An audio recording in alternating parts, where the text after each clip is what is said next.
Hello, hello, and welcome to another edition of Wander and Muse. I'm your host, Heather Wolpert, and this podcast was created for creatives to share their story, projects, philosophies. And today's creative is Vanessa Wingerath, and she is an amazing photographer. Go ahead and head over to either on Instagram, Vanessa.Wingerath,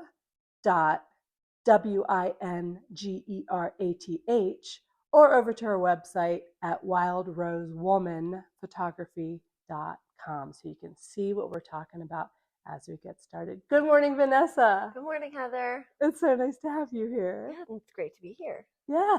So I was looking at your photography. Amazing. I mean, it has this richness and rawness and vulnerability and strength, and it's just everything combined that is good. Thank you. Yeah. And so I want to hear a little bit more about how you even got to this point. So go ahead and tell us your story.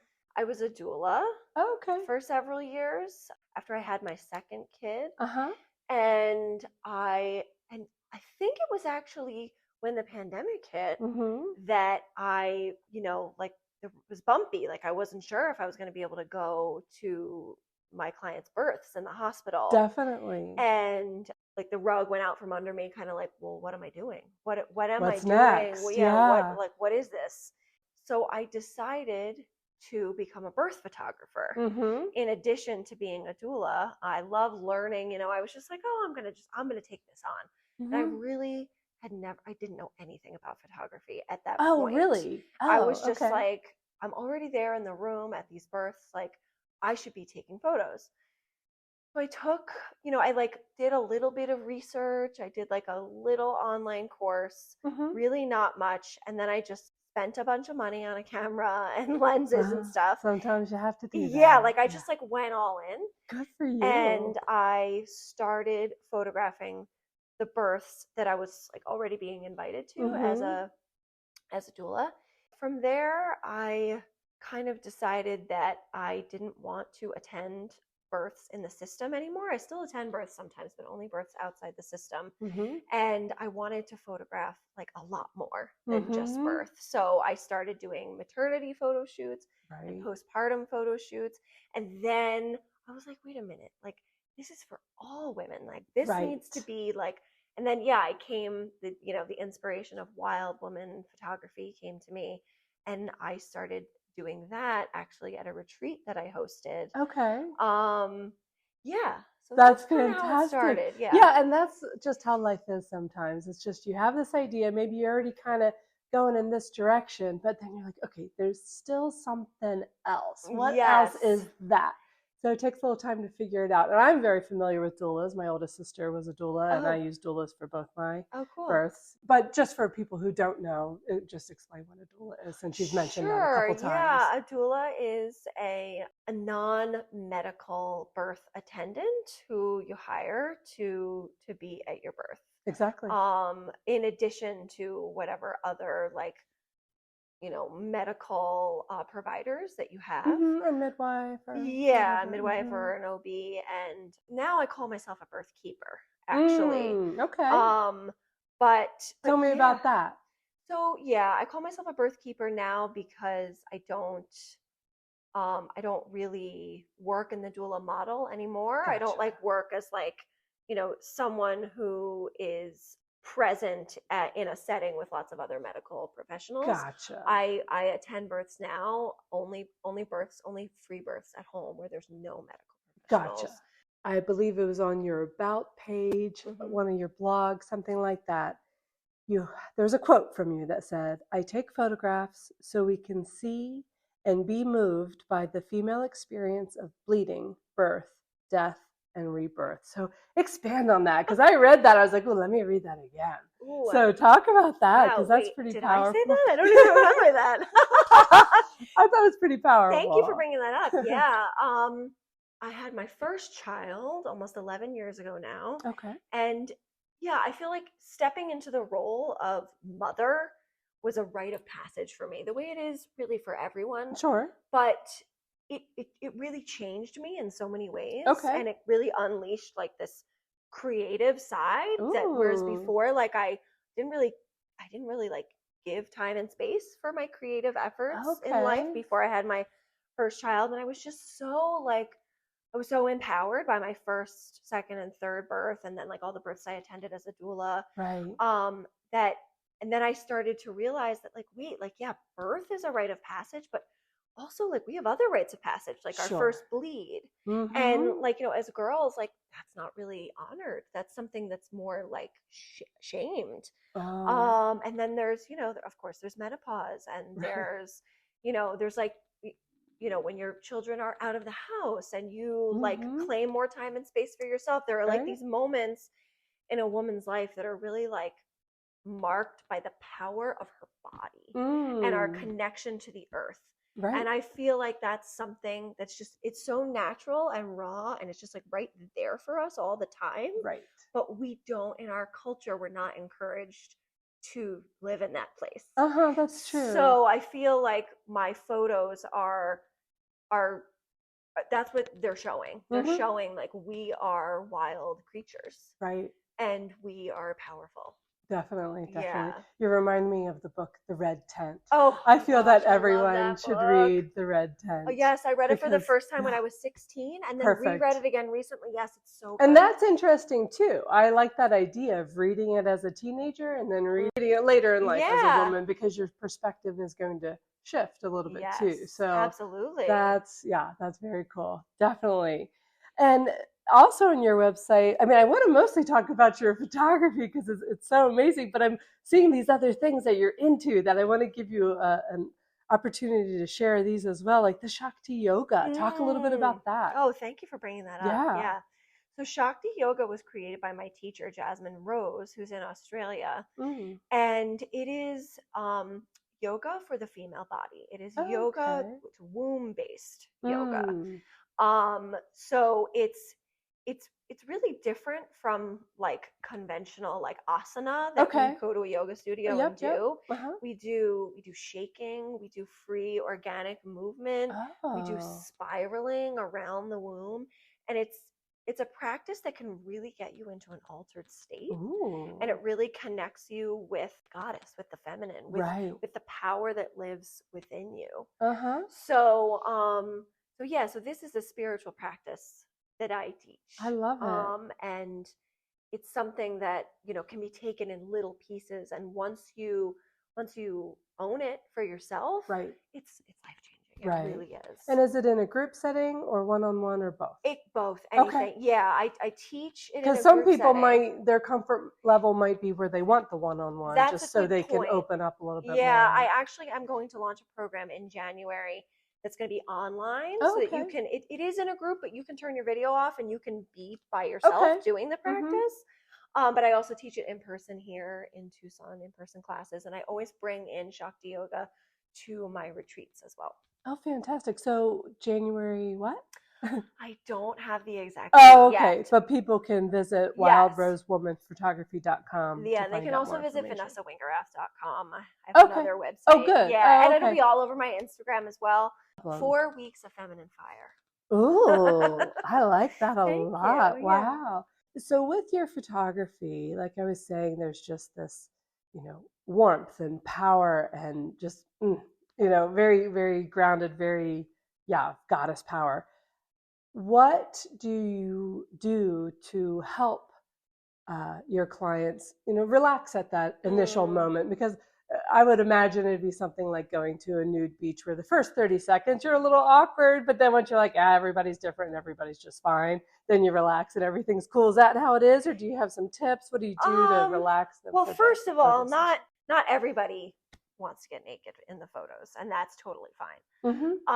But I find that the way it works best is actually in a group setting, which might sound counterintuitive. So like you're saying, like going to a nude beach, like, you might feel a little self-conscious for the first half an hour, but then you're just like, oh, everyone has a body, and you just do it. And so the same is true for like my women's circles and my retreats. Like we do a Shakti yoga practice to loosen up the body and to drop into Shakti. Okay. We also do a little bit of sharing so that we just can like speak our voices into the space. And then everybody goes off and has their own like movement experience. Okay. And that's when you feel so ready to be witnessed and photographed, and maybe to take your clothes off at some point or not. Right. And I just did a fire dance circle last Friday. And, you know, like I told everybody, like, yeah, this is clothing optional event. Right. And I didn't know I didn't know if I'd be the only one taking stuff off. But then, you know, and I think everybody kind of took it at their own pace. But the power of the group, I think, really made everyone feel comfortable. Yeah. So I actually think that in a group is really the best way, because like as women, we are relational and communal. Right. And even if you feel a little bit self-conscious, like there's just this energy that takes over and that Exactly. really holds you, you know? Exactly. Yeah, my oldest daughter went to South Korea by herself for her 23rd birthday, which I thought was amazing. And one of the things she did was went to a Korean bathhouse. And when you first show up, it's all the men and women, and everyone is given these identical cotton t-shirts and shorts, and everyone's just kind of walking around doing the sauna, whatever. But then they separate you into the men and the women, and then you take off your clothes. And she said, same thing, like that first couple of minutes, she was like, wow, I haven't seen this many, you know, bosom in my entire life. And here they all are. And even just the cultural differences as far as like grooming and that sort of thing. She said it was like what she wasn't used to seeing. But at the same time, she was like, once I kind of like opened up to it, she's like, it was really cool. And I was so glad I was there. And you know, she was a whole foot taller than most of the people there. She's this, you know, 5'10", you know, lovely young woman. And she said, at first it was a little awkward, but then I really kind of embraced it and loved it. So it's the same thing. I think it's actually really a natural state for us to be in, to be naked with other women and men too. Like to be this bathing culture we don't really have in the US, but there's a reason it exists in so many other countries. Like returning to your natural state in like with the safety of others. Exactly. It's something that like our ancestors would have done on a regular basis. So it feels really, it feels really good. You're right. Right. Exactly. So tell me more. Tell me, you've talked a little bit about the catalyst of what got this going. Along the way, who have been your best supporters, or who would you say would be, say, your mentors? Tell me more about that. Well, you know, I've been thinking about this actually since I heard one of your other episodes with Lex Jurassic, and I honestly don't, in terms of the photography, I've actually felt pretty alone with it. To be honest, and that's okay. You don't need to have mentors. Amazing supporters in my life, friends and family, and people who've encouraged me along the way. But when it comes to this type of photography, I felt really like I have to do it alone. And because I've had criticisms from, you know, family members who think that my work is quote unquote pornographic. It's really not. I've had difficult conversations with people in my family about like what it means for me to be nude on Instagram and stuff like that. Personal journey. So it feels, you know, and like the women who I photograph are so brave because they don't have models either. They don't have photos of their mothers like this, most of them, or their grandmothers. And it's something that you have to be really brave to step into and do. And I actually feel kind of alone. In terms of birth photography, though, I definitely have had mentors. I worked with Nicole Hammock, who's a birth photographer up in Utah. And so like having photographer friends is really great. Especially because there's so much to learn. So much to learn. You know, and how did you get that in focus when that was, you know, that sort of thing? Having people you can reach out to and ask those questions. But when it comes to like what I do, like there's very few that I know of who are doing it.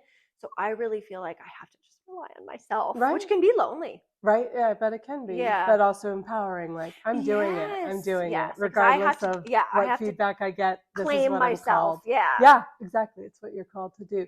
So since your photos predominantly are nudes, how do you get around that as far as showing them on, say, social media without them getting taken down? I blur out nipples. And isn't that bizarre? If there was a man there without a shirt yeah, on, no problem. photos of topless men are allowed. Yeah.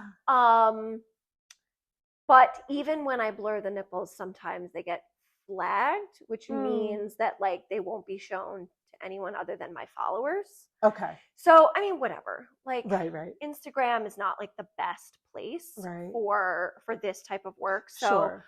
I've thought about like, oh, should I start a Patreon for like the full, the full photos? Sometimes I put them in my emails, and I like, I think I sat down one recently that was like steamy photos inside, Alert. and I got a couple of people wrote back to me like, wow, like this is so brave, like thank you for doing this. So I mean, like that's something I haven't quite figured out.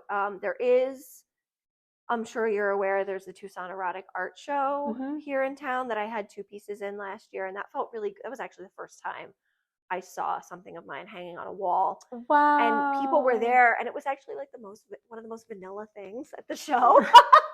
And I was like, wow, it made me feel really good, even though I don't necessarily consider my art erotic, but to have a place where people were actually excited. And that's been around a long time, because I went to it one time, and I have to say, it was at least 10 years ago, if not more like 15. It was a long I think it has been around for a while. Because a friend of a friend had some work there, and that's when we went. And I remember seeing some things where I was like, well, look at that. But it's cool. It's cool. Why not? It's so amazing. Yeah. To each their own. To have that here in town for local artists. Goes. Exactly. How do people contact you if they look at your photos and they say, yes, I want that too? How should they contact you? Yeah. I mean, send me a DM on Instagram. Go to my website, fill out my contact form. Send me an email, vanessa@wildroseproject.com. If you see me in town, please come up to me. I love running into people who are like, oh, I've been following you, and it feels really good to like meet people who I think for a lot of people, like, they watch for a while before they're like, oh, I'm ready. And a lot of times the women who I photograph, they know me already. They come to my women's circles, or they've been to a retreat. And which helps. They're already comfortable with you. They know you're legit. And I've worked with women who are like, we're meeting for the first time at the photo shoot, and that's amazing too. But I think that the element of safety really helps for like this type of work. Exactly. Yeah. Now, do you know what most people do with the photos once you take them? Like, are they hanging in their living room or in their closet, or do they just keep them away until they're 80 to look at and be like, look at how gorgeous I was? That is such a good question. And honestly, like, I would love to see more of these photos actually being printed out. Right. That's why I asked. What do you do with it? Like in your closet or something. I don't even have. I have the photo that was in the Tucson Erotic Art Show last year. I have that hanging in my office. It's not of me. It's of a friend. Right. But I printed some out of me. I was like, I need to practice what I preach. I need to get one of my nudes up on my bedroom or something.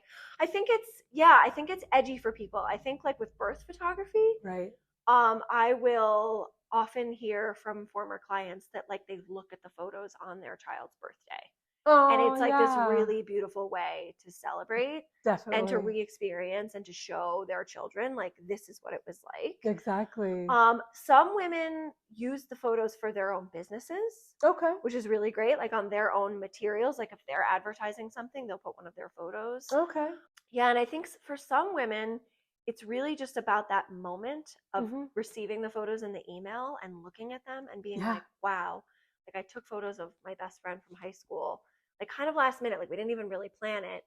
And she looked at them and she was like, wow, like this is not what I expected. Looking at these is so different than looking in a mirror. You know, it's seeing different parts of myself reflected back. I had another friend who I photographed who was kind of like, wow, what I'm seeing is how unwell I am. Oh. And she's seeing something reflected back that is different than her own experience of herself inside her head. Sure. So a lot of people have body dysmorphia to some degree or another. I mean, and it's just, you know, like seeing yourself through a camera lens or seeing yourself through an artist's eye is is a different, it's just a really different experience than like just walking throughout your day in your own Totally body. different perspective. And so I would love that you asked that, and I really would love to see more of my clients printing out these photos and hanging them up, or at least like having it just for themselves. Right. And I need to do that too. Exactly. I know. I'm thinking this is a long time ago because I've been married 25 years, and I believe it was when we were just dating or maybe newly married, but I've these gorgeous black and white photos that my husband took when we were out at White Sands, New Mexico. Ooh, nice. So if you can imagine those gorgeous sand dunes with the sharp peaks, and then, you know, here's my naked body, but in a very, very tasteful way. Good for you. And he's a great photographer. And just with the lighting and everything, it's this beautiful photo, and it's in a box in my closet in my garage. And it's not like I'm going to put it in my living room like, welcome to our household. Look at how hot I was. But, but at the same time, it's sort of like, I'm really happy that I have that, just because already, you know, 25 years later, my body's changed quite a bit, and it's still very strong, but very different. And it's just kind of cool to see that stage of life captured in that way. Yeah, even if you don't hang it up, like just having it and then looking back on it, even if it's just a year later, like it really, it's really a celebration of who you were and who you've become. Definitely. And I even have one of those paper mache casts of my very pregnant belly. I don't know if it was my first or second. I think it was my second pregnancy. Yeah, it was, because it was here. It was at this house. So it had to have been the second one. But it's this really cool bust with my big old boobs and my big old belly, you know. But I love it. But same thing. It's back in our garage at the top of a closet. But same thing. It's like, what am I going to do with it? I was thinking I should decoupage it with photos of, you know, that child or something like that. Make a sculpture out of it. Right, exactly. But then what? You know. Anyway, but it's still like, I love having it. I'm not going to put it in the recycle bin. That's for sure. So I just love having those tangible, whether it's a photograph, a sculpture, whatever, just that little capture of that moment in time, because life moves by so quickly, and you're going to think you've remembered how everything was, but if you don't capture it, you forget. Especially with our bodies. Exactly. Because we're so, like, you know, we move through our lives mostly like intellectually. So having a record. I love that you are offering this service for people. And it's interesting because it's such this, for me personally, I find it such a dichotomy, because our body in one way is, you know, just our shell. That's not us. What is our true being is our inner spirit. Yet we are connected to the shell. And so we do need to love and embrace our shell, because it's the one we have for this life, at least. And so even though in some ways I feel that you shouldn't put too much importance on your shell, at the same time, you really need to love it and treat it well. And so your photos, I feel, really, you know, encapsulate that, where not only are you picking up the person's beautiful body, but somehow you're capturing their spirit and their essence too. Thank you. Yeah, that's what I see, at least. I mean, there's depth to it. There's character to your photos. Yeah, I really believe that as women especially, but all of us, like, we do need to be more embodied. Like, we need to reclaim our bodies as part of our identity, you know? That's why I do this work. Right. What else do you want to share today before we wrap it up? Let's see. Let's repeat. wildrosewomanphotography.com again. On Instagram, Vanessa.Wingerath, which is Wingerath. And you mentioned another website too. VanessaWingerath.com. Easy. What else? What would you like to say maybe to a listener who thinks, oh my gosh, I would never want to take a photo of my naked body like that? Not that they have to, but just what would you say if their reasoning for not doing it was because they didn't feel their body was, say, worthy of being photographed? That's a great point. I would say that everyone is worthy of being photographed. Everyone. I think for women, it's helpful to think about it in terms of, like, when your great-grandchildren or your grandchildren, like when you're gone, it is still going to be really important for your descendants to know who you were, because that helps them understand who they are, and it helps them understand their lineage.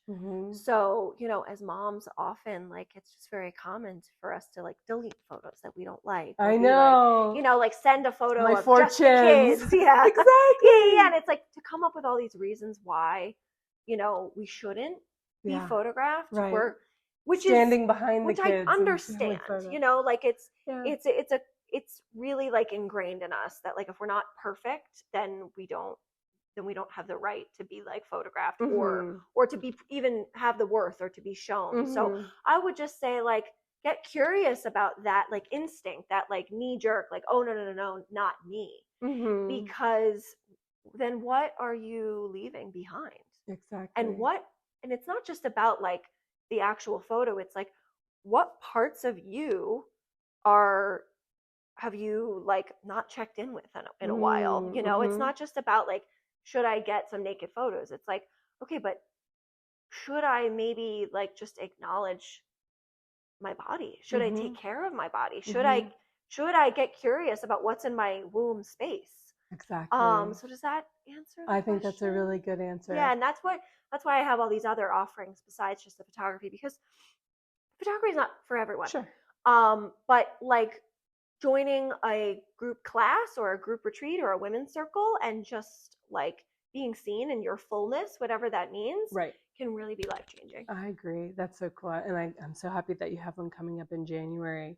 And I want to circle back once more, because while you were talking about the, you know, reasons why someone maybe should consider the photography, even if that doesn't really seem like their thing at first, what you said before about how your perspective of seeing someone is so different than how they see themselves, I think that could be really valuable for someone to see themselves through your eyes, because it could really alter their own self-esteem. Like, oh wow, I actually am really beautiful. Look, how did I not know? It's just like, you know, 20 years ago when we thought we were fat, when we were not fat at all. And so it's the same thing. It's like, we're perfect just how we are. Yeah, and you have to capture those moments. It was funny. My mom actually sent me a photo of herself in her like mid-40s recently, and she was like, and she wrote, "I had no idea how young I was."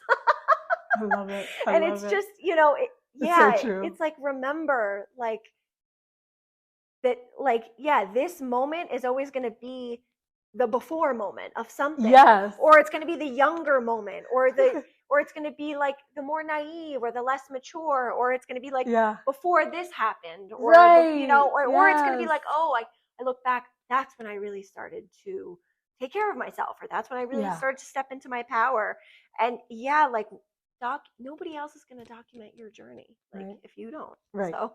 Beautiful. Well, let's end on that note. Okay. I've really enjoyed talking to you, Vanessa, and I love the work that you're doing. So keep it up. And hopefully now that you've been in Tucson for a little bit, it's one of those towns where the word of mouth really is powerful, because everyone's connected. 1 or 2 degrees of separation. True. So, and hopefully this podcast will get the word out there too.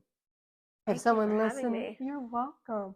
If someone listening would like to be a guest, go ahead and shoot me an email at heather@wanderandmuse.world. And there's a tip cup at the bottom of my website, wanderandmuse.world. And if you enjoy listening, or if you've gotten work from being a guest or something like that, throw a little something in my tip cup. I'd really be grateful. And leaving a review on Spotify or Apple Podcasts would be huge for me too. Thank you so much for listening. Go out and create something today.